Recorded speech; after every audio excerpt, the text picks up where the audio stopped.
हाँ जी दोस्तों, आज जो हमारा बजट पेश हुआ है 1 फ़रवरी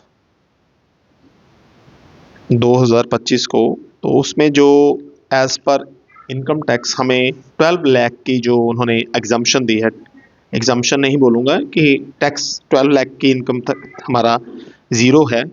सो उसकी कैलकुलेशन कैसी होगी आज हम वो डिस्कस करेंगे। तो सबसे पहले मैं ये बता देना चाहता हूँ कि ये जो हमारी एग्जम्पशन है, ये हमें फाइनेंशियल ईयर जो है हमारा इसके लिए वो है 2025 टू 26, 2025 और 26 में ये एप्लीकेबल होगी। और जो हमारा असेसमेंट ईयर होगा वो होगा 2026 और 27, 2026 एंड 27।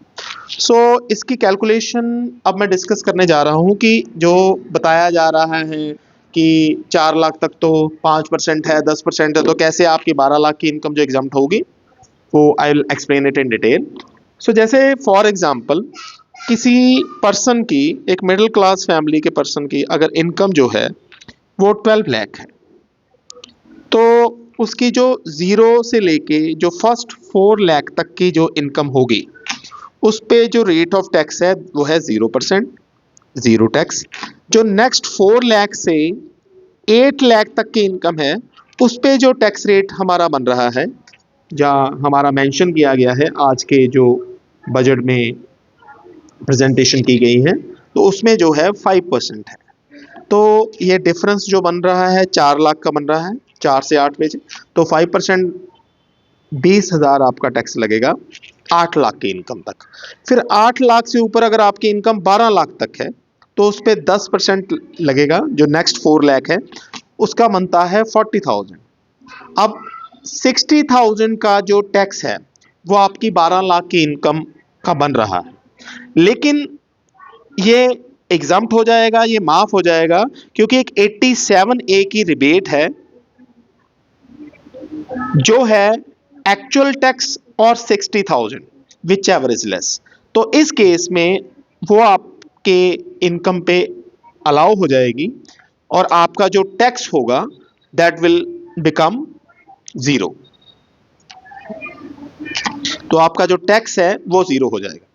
और अगर आप सैलराइज्ड पर्सन हैं तो आपके लिए एक और भी बेनिफिट है कि तो आपकी जो टोटल इनकम है, if you are a salaried person, तो आपकी जो इनकम है वो 12 लाख नहीं बल्कि 12,75,000 तक आपकी एग्जाम्प्ट है। चाहे आप गवर्नमेंट एम्प्लॉई हैं, चाहे प्राइवेट एम्प्लॉई हैं, चाहे आप गवर्नमेंट के पेंशनर हैं, क्योंकि pension is also consider as an salary income. तो वो 12,75,000 तक माफ है। उसका रीज़न बीइंग, आपकी अगर सैलरी 12,75,000 या उससे कम है, तो आपको मैक्सिमम एक सैलरी में स्टैंडर्ड डिडक्शन मिलती है हर एक एम्प्लॉय को, चाहे वो प्राइवेट है एज वेल एज गवर्नमेंट, और चाहे पेंशनर हैं जो गवर्नमेंट की तरफ से होते हैं। तो स्टैंडर्ड डिडक्शन मिलती है सैलरी में से, वो माइनस हो जाती है। उसके बाद आपकी जो टैक्सेबल इनकम बनती है वो 12 लाख बनी जाएगी। So it is a good news for the salaried person.